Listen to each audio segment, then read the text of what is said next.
और कभी सोचा है कि वो कौन सा ज्योतिर्लिंग है जिसे 12वां और अंतिम माना जाता है, और वो जगह जहां भगवान शिव एक साधारण स्त्री भक्त की अटूट निष्ठा देखकर खुद प्रकट हो गए थे, उन्हें आशीर्वाद दिया था। हाँ, आज हम उसी पवित्र स्थल की गहराइयों में उतरेंगे। महाराष्ट्र में वेलुल गांव है ना? हाँ, एलोरा गुफाओं के पास। बिल्कुल, वहीं स्थित है घृष्णेश्वर ज्योतिर्लिंग। आज उसी की अद्भुत कथा और उसके जो गहरे अर्थ हैं उन्हें समझेंगे। हम कबीर और इरा आपका स्वागत करते हैं मंथन में। तो चलिए पहले जरा उस स्थान को, उस जगह को थोड़ा और जान लेते हैं। ये घृष्णेश्वर ज्योतिर्लिंग, जैसा मैंने कहा, महाराष्ट्र में है, छत्रपति संभाजी नगर जिला।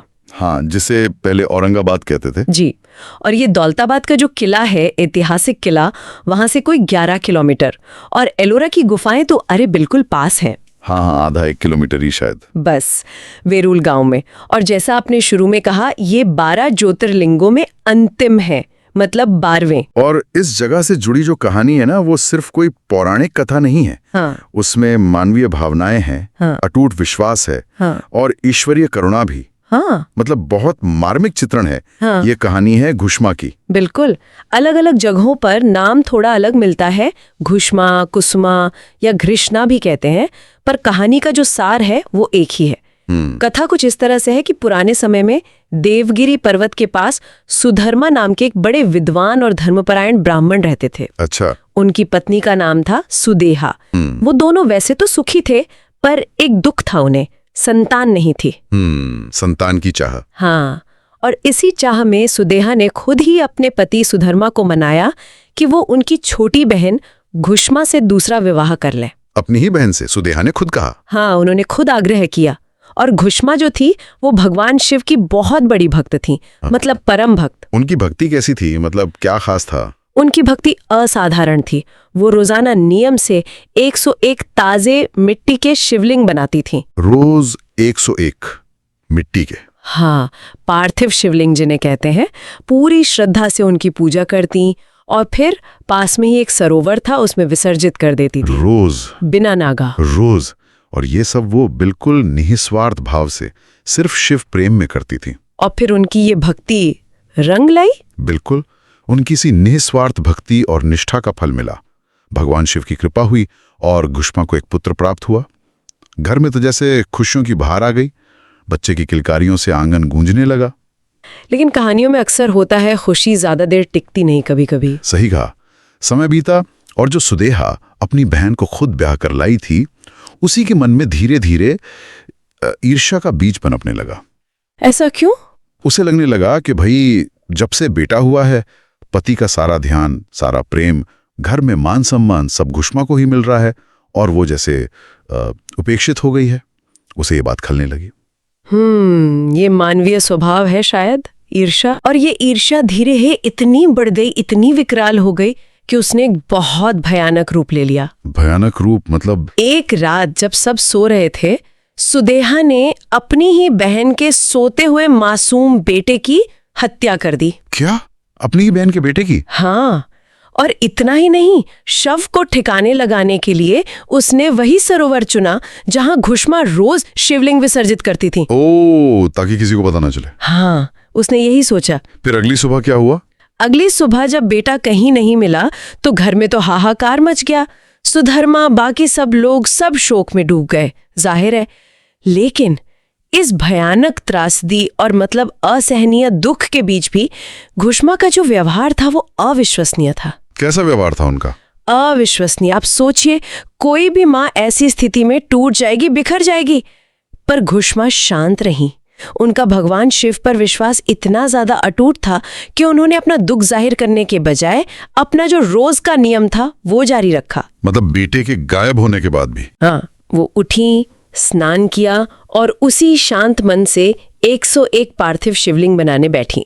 यकीन करना मुश्किल है उस वक्त उनके मन पर क्या बीत रही होगी, पर उनकी निष्ठा गजब की थी। बिल्कुल, उन्होंने शिवलिंग बनाए, उनकी पूजा की और फिर उन्हें विसर्जित करने के लिए उसी सरोवर के तट पर गईं जहां रात में उनके बेटे का शव फेंका गया था। और फिर? और वहीं पर चमत्कार हुआ। जैसे ही घुष्मा ने आखिरी शिवलिंग विसर्जित किया और वो मुड़ने लगी, उन्होंने देखा कि उनका बेटा सरोवर के किनारे खड़ा है। मुस्कुरा रहा है, जिंदा और स्वस्थ। क्या कह रही है? बेटा वापस आ गया? हाँ, बिल्कुल वैसे ही जैसे कुछ हुआ ही ना हो, जैसे रोज खेल कर आता है। ओह, ये सुनकर तो रोंगटे खड़े हो गए।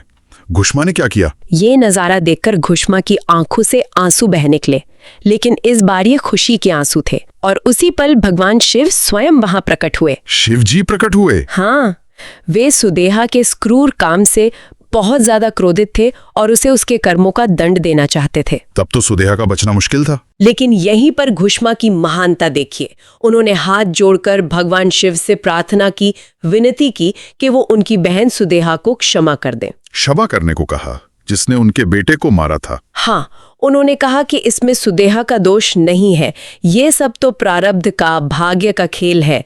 भगवान शिव घुष्मा की अटूट भक्ति, ये असीम धैर्य और ये अद्भुत करुणा देखकर द्रवित हो उठे, पिघल गए। सच में अद्भुत। कोई साधारण इंसान ऐसा नहीं कर सकते। बिल्कुल। और तब घुष्मा ने भगवान शिव से एक और वरदान मांगा। क्या वरदान? उन्होंने कहा कि प्रभु, आप लोक कल्याण के लिए, अपने भक्तों पर कृपा बरसाने के लिए हमेशा इसी स्थान पर ज्योतिर्लिंग के रूप में निवास करें। अच्छा, उन्होंने अपने लिए कुछ नहीं मांगा, बल्कि लोक कल्याण के लिए मांगा। हाँ, और भगवान शिव ने उनकी ये प्रार्थना स्वीकार कर ली और उसी स्थान पर ज्योतिर्लिंग के रूप में सदा के लिए विराजमान हो गए। और इसीलिए इसका नाम घृष्णेश्वर पड़ा। बिल्कुल।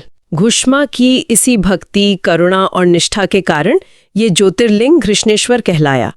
कुछ लोग घृष्ण का अर्थ करुणा से जोड़ते हैं, कुछ घर्षण से, जैसे वो मिट्टी के शिवलिंग बनाती थी घिस कर, तो कुछ मानते हैं कि इसका अर्थ है भक्त का ईश्वर, यानी घुष्मा का ईश्वर। इसे घुष्मेश्वर या कुमकुमेश्वर भी कहते हैं शायद। हाँ, ये नाम भी प्रचलित है। क्या अद्भुत कहानी है, सच में दिल को छू लेती है। और ये दिखाती है कि सच्ची भक्ति, प्रेम और समर्पण, इस भावना में कितनी ज्यादा असीम शक्ति होती है। ये कहानी ये भी बताती है कि भक्ति के लिए कोई स्त्री पुरुष, जाति या सामाजिक स्थिति का बंधन नहीं होता। बिल्कुल। भक्ति आंदोलन के संतों ने भी तो यही सिखाया। घुष्मा का उदाहरण ये पक्का करता है कि एक साधारण गृहस्थ स्त्री भी अपनी निष्ठा और प्रेम से परमात्मा को पा सकती है। भक्ति तो बस भज धातु से बना शब्द है, जिसका मतलब है सेवा करना, प्रेम करना, जुड़ जाना। ये ईश्वर के प्रति एक गहरा अनुराग है, परम प्रेम, जो अपने आप में अमृत जैसा है। जैसे शायद शंकराचार्य ने कहा था, परमात्मा की निरंतर याद, एक उत्कंठा भरी याद। हाँ, बिल्कुल। और घुष्मा का जीवन इसी निरंतर स्मृति और प्रेम का जीता जागता उदाहरण है।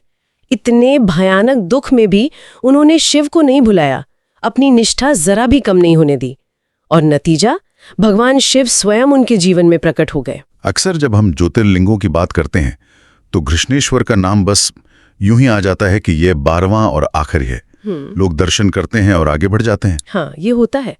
लेकिन इस स्थान का जो गहरा संदेश है ना, वो अक्सर अनदेखा रह जाता है। और वो गहरा संदेश क्या है? वो संदेश है निष्ठा का महत्व। निष्ठा? हाँ, मतलब अनवेवरिंग फेथफुलनेस, अटूट विश्वास, अपने कर्तव्य पर, अपने रास्ते पर टिके रहना, चाहे हालात कितने भी खराब क्यों ना हो। जैसे घुष्मा ने किया, पुत्र शोक में भी अपना नियम नहीं छोड़ा। बिल्कुल। जीवन की सबसे कठिन परीक्षा थी वो उनके लिए। बेटे का शोक, बहन का विश्वासघात, फिर भी शिव भक्ति और अपना नित्य नियम नहीं छोड़ा। यही अटूट निष्ठा उन्हें ईश्वर तक ले गई। तो ये सिर्फ एक तीर्थ स्थान नहीं है, ये अटूट विश्वास का, असीम धैर्य का और ईश्वर की करुणा का एक जीता जागता प्रतीक है। सही कहा। और ये भावना, ये इतिहास, यहाँ की जो वास्तुकला है ना, उसमें भी झलकता है। हाँ, मंदिर की बनावट के बारे में मुझे बताइए, कैसा है मंदिर? देखिए, ये मंदिर अपने आप में बहुत खास है। इसका निर्माण मुख्य रूप से लाल रंग के बेसाल्ट पत्थर से हुआ है। अच्छा, लाल पत्थर। हाँ, ये एक तरह का ज्वालामुखी पत्थर होता है जो इस इलाके में मिलता है। और इसकी शैली में ना कई शैलियों का मिश्रण दिखता है, खासकर दक्षिण भारतीय शैली और जो स्थानीय मराठा स्थापत्य कला है उसका असर साफ दिखता है। हेमाडपंती शैली का भी जिक्र आता है कहीं कहीं। हाँ, कुछ विद्वान मानते हैं कि इसमें हेमाडपंती शैली के तत्व भी हैं। ये 12वीं-13वीं शताब्दी में यादव वंश के टाइम महाराष्ट्र में काफी चलती थी। इसकी खासियत थी इंटरलॉकिंग पत्थर, मतलब पत्थर एक दूसरे में फंसाकर मजबूत चिनाई करते थे, गारे का इस्तेमाल कम होता था। और मंदिर की संरचना? मतलब शिखर, मंडप वगैरह? हाँ, मंदिर काफी भव्य है।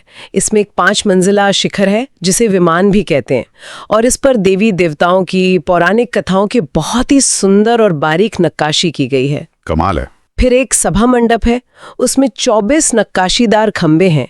कहते हैं कि हर खंबे पर शिव पुराण की कथाओं को उकेरा गया है। 24 खंबे, हर एक पर कहानी। हाँ, और फिर आता है गर्भगृह, जहाँ मुख्य ज्योतिर्लिंग स्थापित है। वो पूरब दिशा की तरफ है और उसका आकार करीब 17 गुणा 17 फीट है। ये तो काफी बड़ा हो दूसरे ज्योतिर्लिंग मंदिरों के हिसाब से। हाँ, काफी बड़ा माना जाता है। शायद ये ईश्वर की असीम करुणा का ही प्रतीक हो। और गर्भगृह के ठीक सामने नंदी मंडप है, जिसमें नंदी जी की बहुत आकर्षक मूर्ति है। और दीवारों, खंभों पर भी नक्काशी है? अरे पूरे मंदिर परिसर में, दीवारों पर, खंभों पर, छतों पर, हर जगह फूल पत्तियां, पशु पक्षी, यक्ष, मानव आकृतियां, बहुत ही जटिल और मन मोह लेने वाली नक्काशी है। कारीगरी तो अद्भुत है। ये सिर्फ सजावट नहीं लगती होगी? नहीं, बिल्कुल नहीं। ये उस समय की कलात्मकता और जो गहरे आध्यात्मिक विचार थे, उनका प्रतिबिंब है। सदियों से भक्तों ने इस जगह को संवारा है, लेकिन इसका इतिहास भी काफी उतार चढ़ाव वाला रहा है, जो फिर से घुश्मा की कहानी की तरह ही, मतलब रेजिलियंस, जुझारूपन और फिर से खड़े होने की कहानी कहता है। हाँ, मैंने भी सुना है कि 13वीं-14वीं शताब्दी में जब दिल्ली सल्तनत के आक्रमण हुए थे, तो कई मंदिरों की तरह इसे भी काफी नुकसान पहुंचाया गया था, इसे तोड़ा गया था। बिल्कुल ऐसा हुआ था, लेकिन भक्ति की जो धारा थी वो रुकी नहीं। 16वीं शताब्दी में छत्रपति शिवाजी महाराज के दादाजी थे मालोजी राजे भोसले। वो खुद बड़े शिव भक्त थे। अच्छा, शिवाजी महाराज के दादाजी ने? हाँ, उन्हें इस मंदिर का जीर्णोद्धार करवाया। एक कहानी ये भी है कि उन्हें कहीं से गुप्त धन मिला था और वो सारा पैसा उन्होंने मंदिर के पुनर्निर्माण में लगा दिया। ये दिखाता है कि कैसे एक व्यक्ति की भक्ति पूरी विरासत को बचाने का जरिया बन सकती है। और फिर बाद में अहिल्याबाई होलकर ने भी तो काम करवाया। हाँ, फिर 18वीं शताब्दी में इंदौर की महान रानी पुण्य श्लोक अहिल्याबाई होलकर, उन्होंने इसका फिर से बड़े पैमाने पर जीर्णोद्धार करवाया। अहिल्याबाई ने तो खैर पूरे भारत में अनगिनत मंदिरों, घाटों, धर्मशालाओं का निर्माण और जीर्णोद्धार करवाया था। उनकी धर्मपरायण था और लोक कल्याण की भावना तो मतलब अद्वितीय थी। कमाल की शख्सियत थी वो। उन्हीं के सम्मान में मंदिर के पास जो वो ऐतिहासिक सरोवर है ना, जहाँ घुश्मा शिवलिंग विसर्जित करती थी और जहाँ उनका बेटा फिर से जिंदा हुआ था, हाँ वही सरोवर, उसे अब पुण्य श्लोक अहिल्याबाई होलकर शिवालय तीर्थ कुंड के नाम से जाना जाता है। और ये कुंड भी बहुत भव्य है, करीब 440 फीट लंबा और 185 फीट चौड़ा। चारों तरफ पत्थर के सुंदर चबूतरे बने हैं और नीचे उतरने के लिए चारों ओर 56 सीढ़ियां हैं। वाह! और इस कुंड के अंदर भी कुछ खास है क्या? हाँ, इस कुंड के पानी के अंदर 8 छोटे-छोटे मंदिर बने हुए हैं। पानी के अंदर मंदिर? हाँ, ऐसी मान्यता है कि ये भारत के 8 प्रमुख तीर्थों के प्रतीक हैं: काशी, गया, गंगा, विरज, विशाल, नासिक, धारावती और रेवा। इन्हें अष्ट तीर्थ कहा जाता है। इस कुंड से भी कई कहानियां जुड़ी हैं, जैसे किसी राजा के श्राप से मुक्ति की या शिव पार्वती के यहाँ कुछ समय रुकने की। अच्छा, यहाँ दर्शन और पूजा के भी कुछ खास नियम या प्रथाएं हैं क्या? जैसे मैंने सुना है पुरुषों को ऊपर के वस्त्र उतारने पड़ते हैं गर्भगृह में। हाँ, ये सही है। पुरुषों को गर्भगृह में जाने से पहले कमर के ऊपर के वस्त्र, मतलब शॉर्ट या बनियान, उतारने होते हैं। ये दक्षिण भारत के कई बड़े मंदिरों में भी ये परंपरा है। इसे ईश्वर के सामने विनम्रता और सम्मान दिखाने का एक तरीका मानते हैं। और मोबाइल फोन वगैरह? हाँ, वो मंदिर परिसर में अंदर ले जाने की इजाजत नहीं है, कैमरे भी नहीं, ताकि पूजा स्थल की पवित्रता बनी रहे और भक्त आराम से एकाग्र होकर दर्शन कर सके। आरती के समय तो कुछ देर के लिए गर्भगृह में प्रवेश बंद भी कर दिया जाता है। लेकिन एक अच्छी बात यह है कि यहाँ भक्त खुद ज्योतिर्लिंग को छू सकते हैं, जल या दूध चढ़ा सकते हैं। हाँ, ये बहुत अच्छी बात है। आजकल कई बड़े और भीड़ वाले मंदिरों में ये मुमकिन नहीं हो पाता। यहाँ भक्त स्पर्श करके अभिषेक कर सकते हैं और कई विशेष पूजाएं और अनुष्ठान भी होते हैं, जैसे पंचामृत पूजन, रुद्र अभिषेक, लघु रुद्री, महामृत्युंजय जाप वगैरह। सबसे ज्यादा भीड़ कब होती होगी? जाहिर है महाशिवरात्रि पर, और पूरे श्रावण महीने में, खासकर सोमवार के दिनों में तो बहुत भारी भीड़ होती है। श्रावण में तो भक्तों की सुविधा के लिए मंदिर के दरवाजे सुबह 3 बजे से रात 11 बजे तक खुले रहते हैं। और वो जो घुश्मा की मूल कथा है, उसके कारण कुछ खास मान्यताएं भी जुड़ी होंगी इस जगह से, जैसे संतान प्राप्ति के लिए। हाँ बिल्कुल, क्योंकि घुश्मा को शिव कृपा से ही बेटा मिला था। तो ऐसी मान्यता है कि यहाँ सच्चे मन से दर्शन और पूजा करने से निसंतान दंपतियों को संतान सुख मिलता है। और घर परिवार के लिए भी कुछ? हाँ, ये भी माना जाता है कि यहाँ पूजा करने से गृहस्थ जीवन के जो दुख होते हैं, क्लेश होते हैं, आपसी मनमुटाव होते हैं, वो दूर होते हैं। क्योंकि घुश्मा की कहानी क्या है? वो ईर्ष्या, दुख और पारिवारिक कलह पर भक्ति और करुणा की जीत का प्रतीक है। ये सब जानने के बाद कृष्णेश्वर ज्योतिर्लिंग की कहानी और उसका महत्व सिर्फ एक धार्मिक यात्रा का विवरण नहीं रह जाता। इससे तो जीवन का एक बहुत गहरा और प्रैक्टिकल सबक मिलता है। जैसे घुश्मा ने अपने जीवन की सबसे मुश्किल घड़ी में अपने बेटे की मौत के उस असहनीय दुख और अपनी ही बहन के विश्वासघात के बावजूद शिव भक्ति का रास्ता नहीं छोड़ा, अपनी निष्ठा को टूटने नहीं दिया। और अंत में क्या हुआ? नतीजा क्या निकला? भगवान शिव ने ना सिर्फ उसके बेटे को जीवन दान दिया, बल्कि उसकी करुणा और भक्ति से खुश होकर खुद वहां ज्योतिर्लिंग के रूप में प्रकट हो गए। तो ये हमें सिखाता है कि जीवन में चाहे कितनी भी बड़ी चुनौतियां आएं, कितनी भी मुसीबतें या त्रासदियां आएं, हमें अपनी आस्था, अपना धैर्य और अपनी निष्ठा बनाए रखनी चाहिए। परिस्थितियां चाहे कितनी भी अंधेरी लगें, कितनी भी निराशाजनक लगें, अगर हमारा विश्वास अटूट है, हमारा समर्पण सच्चा है, तो वो हमें उस अंधेरे से निकालकर रोशनी की तरफ जरूर ले जाएगा। ये सिर्फ एक कहानी नहीं है, ये निष्ठा के रास्ते पर चलने की, कभी हार ना मानने की प्रेरणा है। बिल्कुल सही कहा। अगर एक लाइन में कहना हो तो कृष्णेश्वर हमें यह सिखाता है कि निष्ठा, भक्ति और धैर्य के आगे स्वयं ईश्वर भी झुक जाते हैं। तो अब हमारे श्रोताओं के लिए मंथन का एक विचारणीय प्रश्न छोड़ते हैं। क्या आपके जीवन में भी ऐसी कोई परिस्थिति आई है जहां केवल निष्ठा और धैर्य ने आपको आगे बढ़ने की शक्ति दी? इस पर जरूर सोचिएगा। ओम नमः शिवाय। आपको अगर ऐसी ही दिलचस्प कहानियां और गहरे विश्लेषण जानने हैं तो सब्सक्राइब करें। हमें कमेंट करके जरूर बताएं कि ये चर्चा आपको कैसी लगी। कल फिर मिलेंगे एक नई कहानी और नए विश्लेषण के साथ। तब तक के लिए अपना ख्याल रखें, मंथन जारी रहे।